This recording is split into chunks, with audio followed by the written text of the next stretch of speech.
शिरूर लोकसभा मतदारसंघामध्ये दोन्ही राष्ट्रवादी एकत्र लढणार का या प्रश्नावरती सध्या आपल्यासोबत जुन्नरचे माजी आमदार अतुल बेनके आपल्यासोबत आहेत। खरं तर दादा, शिरूर लोकसभा मतदारसंघामध्ये दोन्ही राष्ट्रवादी एकत्र लढणार अशी चर्चा सध्या ऐकायला मिळते। ती चर्चा फक्त मीडियावर आहे, प्रत्यक्षात तसा काही प्रस्ताव नाहीये। आणि तसा जर प्रस्ताव आला तर निश्चित प्रकारे राष्ट्रवादी काँग्रेस पक्षाचे जे कार्यकर्ते त्यांच्यावर चर्चा करून त्याच्यातून काय मार्ग काढता येईल का त्याच्यावर चर्चा होईल, पण अद्यापही काय असा प्रस्ताव नाही। खरं तर उत्तर पुणे जिल्ह्यातील शिरूर मतदारसंघ हा पवारांचा बालेकिल्ला म्हणजे शरद पवारांचा बालेकिल्ला मानला जातो। या ठिकाणी आता राष्ट्रवादीमध्ये दोन गट झालेत, तर कशा प्रकारे दोन्ही राष्ट्रवादी एकत्र येण्यासाठी आपण प्रयत्न करतो? हा बालेकिल्ला राष्ट्रवादी काँग्रेस पक्ष आणि पवारांचा आहे, शरद पवारांचा आहे, अजित पवारांचा आहे। पण मागच्या दोन निवडणुकीमध्ये राष्ट्रवादीची ताटातूट झाली, एकत्र यावं अशी माझं खूप मनोमन इच्छा होती, पण माझ्या निवडणुकीला पण ते एकत्र झालं नाही। दोन राष्ट्रवादी वेगळ्या लढल्या आणि त्याचा फटका इथल्या तालुक्याच्या ते विधानसभेच्या इलेक्शनला बसला।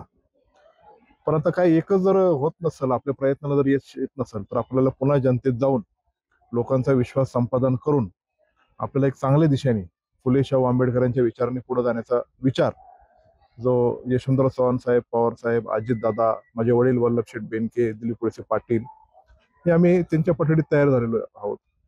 आणि गेले 30 वर्षापासून ह्या तालुक्याची जी घडी वल्लभशेठ बेनकेंनी बसवली ती पुन्हा एकदा आपण बसवूयात म्हणून मी वर्षभर तालुक्यामध्ये फिरलो, लोकांचा विश्वास पुन्हा संपादन केला।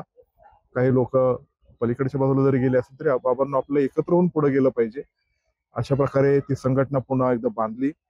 तालुक्याचे नवीन आमदार झाल्यानंतर तालुक्यामध्ये खूप मोठ्या प्रमाणामध्ये भ्रमनिरास लोकांचा झालेला आहे आणि म्हणून विश्वासाच्या नात्याने आपल्याला राष्ट्रवादी काँग्रेस पक्ष घड्याळावर राहिलं पाहिजे असं लोकांचा मोठ्या प्रमाणामध्ये विश्वास आहे।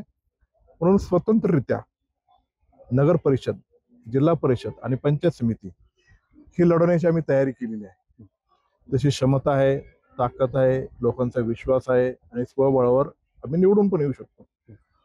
पण तरी सुद्धा काही प्रस्ताव आले, कारण अद्यापही प्रस्ताव आला नाही, मला फक्त माध्यमांच्या माध्यमातून हे सगळे हे होत आहेत।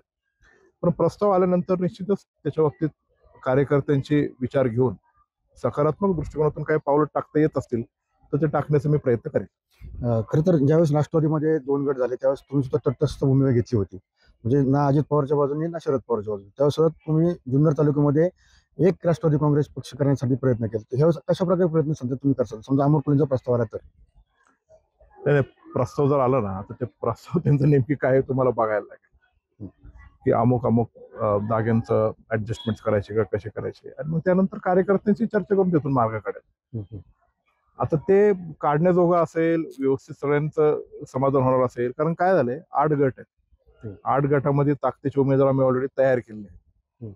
आता तिथं जर ऍडजस्टमेंट करायचे असेल त्या लोकांशी आम्हाला चर्चा करायला लागेल, तिथं बोलायला लागेल। हे सगळे जर प्रश्न आहेत ना, म्हणून त्याला बराच कालावधी आहे, पण अजून अद्यापही काहीच नाही, तर त्याच्यावर चर्चा करण्यात काय अर्थ नाही असं मला वाटतं। पण अमोल कोल्हे तुमचे जवळचे मित्र आहेत, या संदर्भात काही चर्चा झाली की काही प्रस्ताव? अशी चर्चा काय झालेली नाही, मला माध्यमांच्या माध्यमातूनच सगळ्या गोष्टी बातम्या कळाल्या।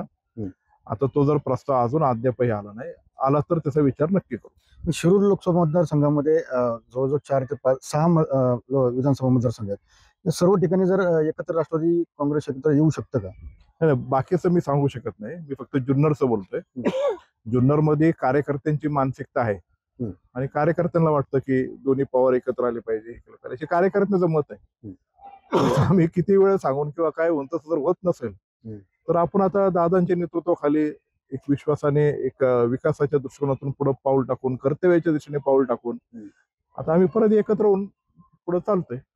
नक्की, ज्यामध्ये पाहिलं की खरं तर शिरूर लोकसभा मतदारसंघातील जुन्नरमध्ये दोन्ही राष्ट्रवादी काँग्रेस एकत्र यावं अशी कार्यकर्त्यांची भूमिका असल्याचं वक्तव्य या ठिकाणी माजी आमदार अतुल बेनके यांनी व्यक्त केलेलं आपल्याला पाहायला मिळत आहे।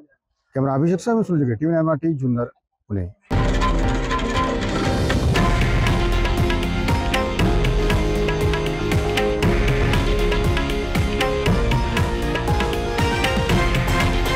हे आहे देशातील नंबर 1 न्यूज नेटवर्क आणि आपण पाहत आहात TV9 मराठी, एकमेव।